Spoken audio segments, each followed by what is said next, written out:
Good morning, everyone. I wanted to do a quick video about how do you heal yourself with shadow work. Most people know that shadow work is a system of introspection. It's about understanding who you are and why you are the way you are. So ultimately, it's looking for the truth of who you are. But I think it also goes a bit deeper than that, much deeper, which is to understand also the world that you live in and to try and understand what the nature of reality really is. Because ultimately, you want, through shadow, people come to shadow work because they want to feel better. They want to understand who they are. They want to take away what's not them, and they want to move more in the direction of what is uniquely their path. You could call it fate, or perhaps it's whatever, however you want to see it. But for me personally, it is the great work. It's the work that we all come here to do. I think that as much as we evolve here on this physical plane, we also evolve spiritually also, in terms of, I guess, at a soul level. Everyone has their own idea about what we come here for, but I do believe that it's likely that we come here to this world with an idea that we're going to improve ourselves and to discover who we are, why we are here, and we come here to master ourselves in terms of energy, in terms of our thoughts, in terms of what we can create. We all have some kind of unique gifts that we can give to the world, and it's about kind of honing in on those gifts, because when we do the things that we love, we find meaning in our life, and that for us is everything. Because without meaning, what is life? And also without progression, without kind of without better understanding of who we are, what is there? And that's why so many people fall flat, and so many people have these kind of midlife crises and don't ever really recover. What they do is they tend to take more tablets and just kind of numb the pain without actually understanding that the pain is where the information lies. So yeah, but I mean, that all kind of goes down to consciousness and how conscious a person is individually. So where will I start?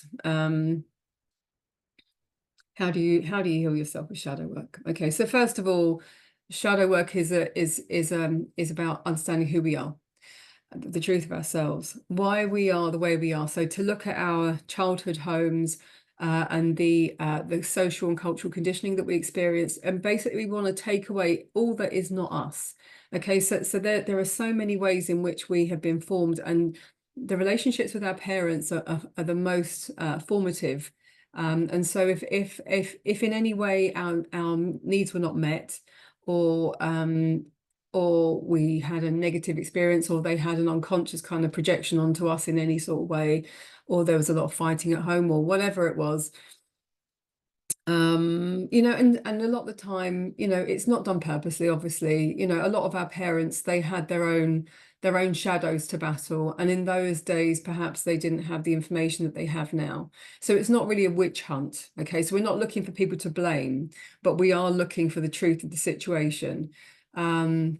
And so what you'll find is that there are various different things that have kind of contributed to creating you in the way that you are. There's, first of all, like in terms of psychology, there's this idea of like nature, nurture. So we come with a certain set of potentialities, I guess, a certain set of I guess personality traits. And if you think about astrology, there's lots of different things involved in who we are as a unique individual. And then we have all the conditioning on top. Then we have the interaction with mummy and daddy, and the environment at home, and the feeling of home, and the experiences of seeing what relationships are. And so we would tend to kind of mirror the relationships that we saw as children in our adulthood. And this is really important. I spoke about that before. And so there are all these different things, but like in terms of like looking at who, what your shadow is, one of the main ways that you'll recognize your shadow, or the main ways that your shadow will show itself, is through your relationships with other people, especially in your intimate relationships. And so if you find that there are recurring problems in your relationships, that you can bet that there's some shadow material there that hasn't been looked at yet, or perhaps it has been looked at but hasn't been fully understood and fully felt. Because basically the shadow is it's everything that is denied and repressed and unknown about you, but that is also working behind your back unconsciously, and that is unconsciously motivating your actions, your thoughts, perceptions, your behavior, and ultimately your life experience. And so if you find yourself kind of constantly asking, why can I not get into a good relationship? Why can I not sustain friendships? Why can I not, why am I not able to work in the field that I want to work in? Why have I not reached my potential? I don't know who I am. You know, any kind of questions of identity, or of not, I guess maybe not really feeling that you are living your life purpose, because we all have that internal voice inside, you know, and most of us are so cut off from ourselves and from our hearts that we don't ever listen. We don't actually even know what to listen for. And I've said before, and it's not my quote, but I think it's Caroline Mass or Miss or MYSS, and she says that intuition feels uncomfortable and fantasy doesn't. So that's a really important thing to remember, is that usually there's like a little inner voice that's saying, no, not this way, that way.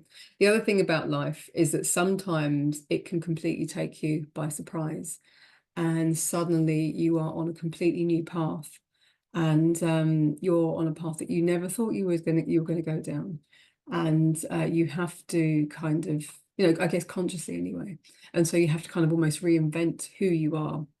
So anyway, how do you heal yourself with shadow work? I have to keep reminding myself because I keep going off in different places because I am me. So so it's about the understanding, fully understanding who you are, the truth of who you are, what made you who you are. And then it's about kind of peeling back the layers of that social and cultural conditioning. And it's also about understanding and being accepting of the darker aspects of your personality. So it's the times that you are bitter, angry, frustrated, rageful, that you might gossip, that you might anything that you think is a more sort of negative personality trait. You know, that you can be manipulative, that you've lied, that you have cheated, that you have been wrong in some way. You have to go back to all of those things and exercise radical honesty and be really, really honest with yourself. And one of the things that I found that was really kind of useful for me was to look back at my past relationships, not in terms of wanting to be right and sustaining that kind of ego central point of focus, but to understand the truth of where I might have been wrong. And when you do that and you really open yourself up to the fact that you were probably wrong in some instances where you might have wanted to just blame someone else and project and point the finger, it really humbles you. You know, it humbles you because you can really see what the truth of what might have happened. You know, obviously, the people in our relationships, especially the intimate relationships, they can usually see something in us that we can't see. And so, you know, if you trust them, then you should listen to them to a certain degree. But that doesn't mean that you always take their point of view as always right, because they could also be projecting something that's unknown in them as well. But there should be a kind of a point for discussion about those things, because a lot can be learned from people that we trust, that we're close to. But we have to also keep in mind that there could also be sort of like a counter projection thing going on. The other thing about projection, I'll just say quickly, is that whenever there is a projection, let's just say somebody says something about me that I think, oh, that doesn't sound like me at all, but okay, I'll go with it.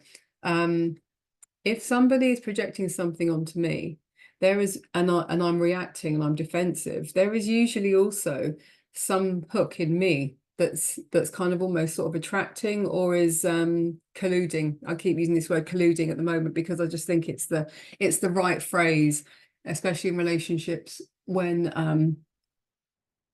there is an issue and there is no way to kind of find a way out of that issue. There's usually, and especially if it's been going on for a very long time, you have to understand that when the projection happens, there's also a hook. And so there's something in me that's also creating that. And so let's just say if somebody's saying something about me, which is kind of, I think is negative, I have to then look at myself and say, okay, well, if there's something in me that also agrees with that, you know, at an unconscious level, was I told that about myself? And in that way, am I sort of unconsciously drawing it out of the other person? It's a really difficult kind of subject to talk about, because I don't want people to start thinking, okay, well, if someone's mistreating me, then it's actually me. It's all me and it's not them. But you have to kind of almost take an outside view of the situation and try to understand it differently and without the feelings involved. Because sometimes I've noticed in my life that there has been there has been that situation. And obviously Carl Jung does talk about that with the hook, and it is the problem with that is that sometimes, let's just say in an abusive relationship, the person being abused can then say, well, it's all my fault. Okay. And it's not about finding fault. What it is about is finding the truth of the situation. Because the truth, the truth, who doesn't care who it offends or upsets? It just is. It's just the way it's always been. Okay, so how do you heal yourself? So I've spoken about, we understand ourselves. In terms of the shadow, it's about understanding the more negative aspects of our personality, where we may have wronged ourselves, okay, and where we may have been betrayed other people, or lied, or manipulated, or anything else that we don't like about ourselves, that previously our persona in collusion with the ego has kind of said, no, that's not me. This is my best face. I'm showing my best face here, and this is who I am. And when you understand what the shadow is, and you recognize that there is a darkness in everyone's personality, there comes a point when you have to accept it, okay? And you have to not just accept it, but you have to understand the roots of it. And the roots are usually based in fear. I've written it down here somewhere just so that I can kind of remind myself. They're steeped in your conditioning, first of all, in your core beliefs about yourself, which is also stems from your conditioning, from your traumas and your unmet needs, and from your learned behaviors, from your fears and your complexes. And so when you understand that most of the darkness within, or the more negative aspects of your personality, have got something to do with, you know, maybe sometimes external factors, or even ancestral memories or ancestral trauma. Once you realize that, it's a bit easier then to develop some self-empathy and some self-love. And most people really shy away from that word. To be honest, I'm still a bit uncomfortable with the word self-love. Look at my shoulder. Oh God, I'm just talking. My body's talking to me. Okay, it's all right, Caroline. You'll be all right. So it is about self-love, and it's about recognizing,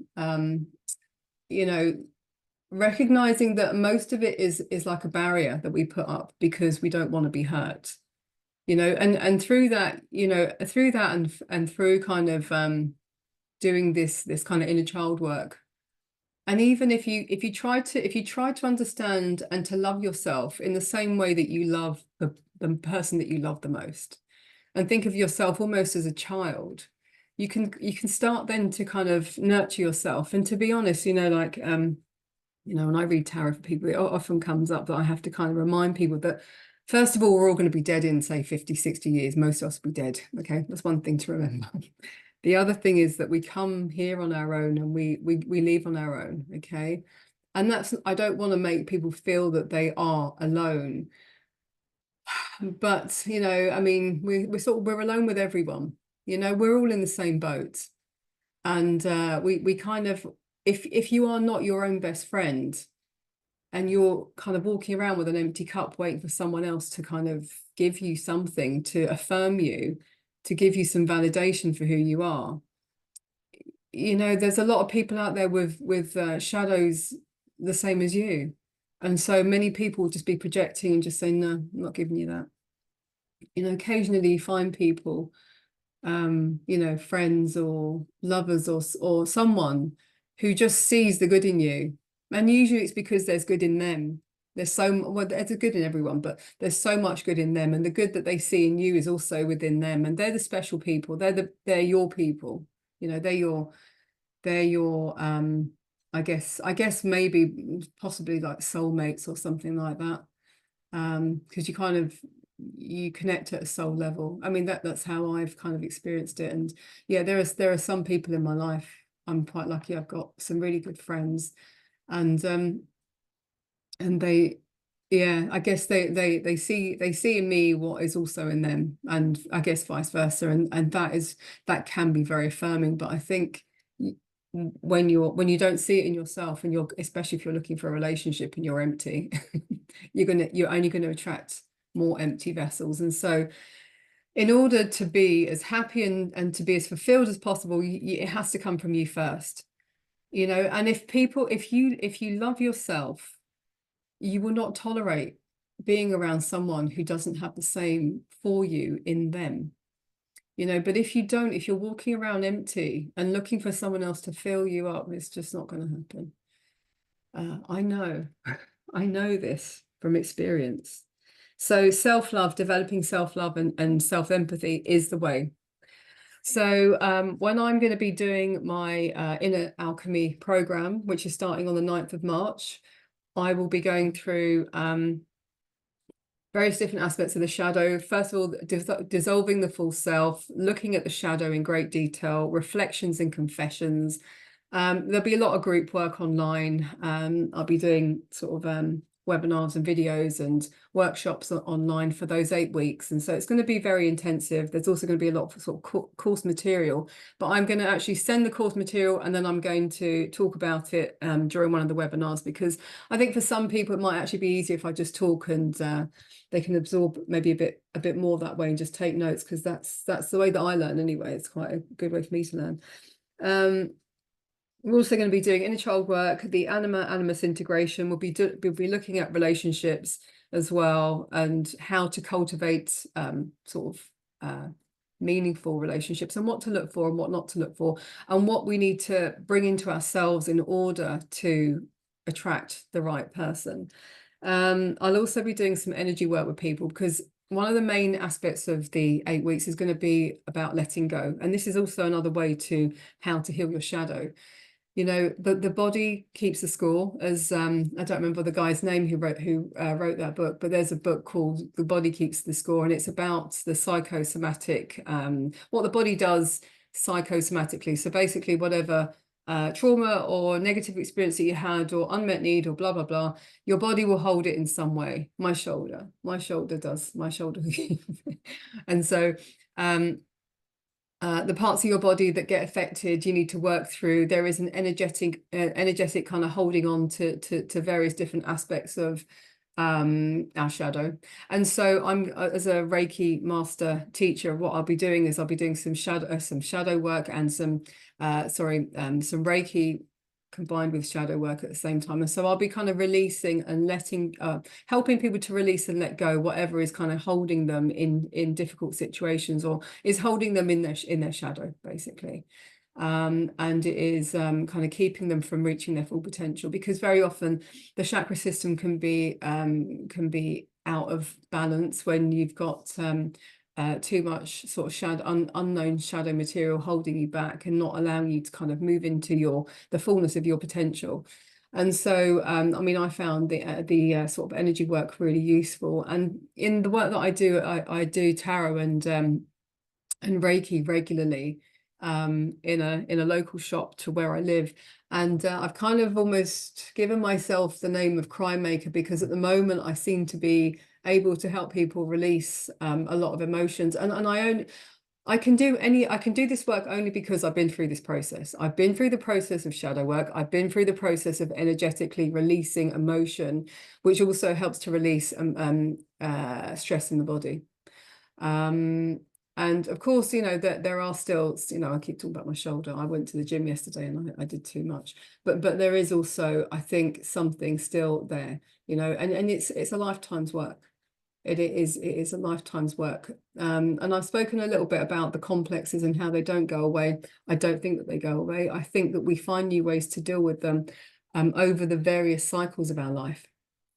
You know, and if you imagine like every, I guess every decade is a new cycle in some way, like in your 20s, your 30s, your 40s, your 50s, but also there are other cycles that you have in your life.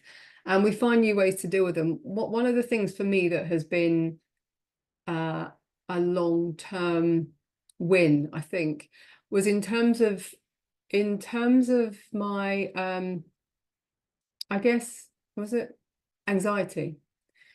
I used to have terrible anxiety. I mean, I had anxiety as a teenager. I used to be terribly self-conscious. So self-conscious. I mean, I'm still not really happy having my picture taken. And I'm kind of having to kind of do that.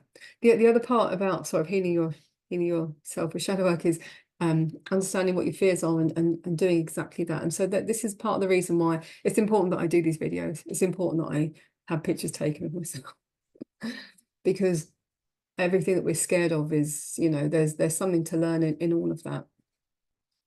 I'm not really scared of having my picture taken, I just don't like it. So there's something different there, where before I was kind of a bit scared. So yes, so there are some major wins with shadow work. There is, and also through shadow work I've been able to walk down my rightful path. That's not to say it's been easy. It's not been easy. It's not been kind of clear, you know, it's not been a very clear path by any stretch of the imagination, but I had a lot of different things that I have to do, that I feel that I need, that I want to do, that I need to express within me. There's still a few more projects that I have to do. And they're all to do with the shadow, actually. They're all to do with that. And I remember thinking this is somehow going to be my path, but I just didn't really understand why. The other thing about it is that with any kind of work like this, when you have done it yourself and you kind of been through and you kind of come out the other side, it's also then, I guess, to some degree, your responsibility then to share what you have learned with other people, because I mean that's part of some of the most fulfilling work that anyone can do is to in some way kind of progress yourself, and then to actually show other people how to do it too. So you lift yourself and you rise up yourself as an individual, but then also if you can help other people to rise as well, then what could be more sort of fulfilling for anyone? And I do think that that's also an important aspect, and I do hear that a lot. I do hear that that when people do that kind of work, it's the next stage is to share it with other people. And so, yeah, okay. So if you're interested in the Inner Alchemy program, it's starting on the 9th of March. And it's going to be a life changer, I think, for many people. And it's based on Jungian psychology, and it's based on a lot of the information that I have. It's going to be very sort of, what's the word? It's going to be very intuitive. I'm really going to take the lead from the people who are participating. And but I have also done a lot of work on some issues that I think most people are really struggling with, and that is going to actually make a big difference. We're also going to be looking at dreams a lot, and we're going to be looking at sort of developing your spiritual practice as individuals, because there is no kind of one rule fits all. You know, everyone kind of has their own way. And I'll be doing one-to-one work, you know, in terms of like, we will actually, me and you will have a Zoom call, and I'll be doing Reiki with you. You can be anywhere in the world. I don't need to be with you physically, but the effects are pretty incredible, to be honest, because you know, I will be sort of changing your energy field and clearing the chakra system and resetting the aura, so that you are not sort of so that you're protected, you know, especially during this time when your emotions might be high, you know, when you're going through kind of shadow material, you know, you do kind of get to a point of tension of opposites where everything kind of feels like it's scattered. You know, you feel that you are scattered, and you know, and there's that kind of this feeling of kind of the old you is dying, but the new you hasn't quite been given birth to yet, or you haven't quite found who that's going to be, or how you're going to, you know, how you're going to be. But I mean, ultimately you design yourself, you know, and you do this through your actions and your thoughts and your perceptions, and mastering yourself. And this is the alchemy. This is where the change happens. It happens in real life. It happens in when someone triggers you, and you go, oh, hang on a minute, I remember that this is really triggering, and actually it's got more to do with my unmet need when I was blah blah blah, and this is how I've decided that I'm going to react. And then you respond, and then so you respond in instead of react. And each time you do that, you make a change, I guess, in your mind. I guess there's this idea of this neural pathways kind of meeting each other, and you create sort of new neural pathways. I hope I've pronounced that properly. And then also by facing your fears, you also build your self-esteem. And that's how you do it. Every time you do something that you're scared of, you know, there's something inside of you that just builds that. And then there's also the internal mother and father and the internal voice, and you challenge that as well. And so we'll be looking at all of that over those 8 weeks. And then the group will be open up until September. We'll all be meeting back up in September, and we'll be talking about the integration then as well. I might do a few workshops over the year as well for those people who join me for the Inner Alchemy program.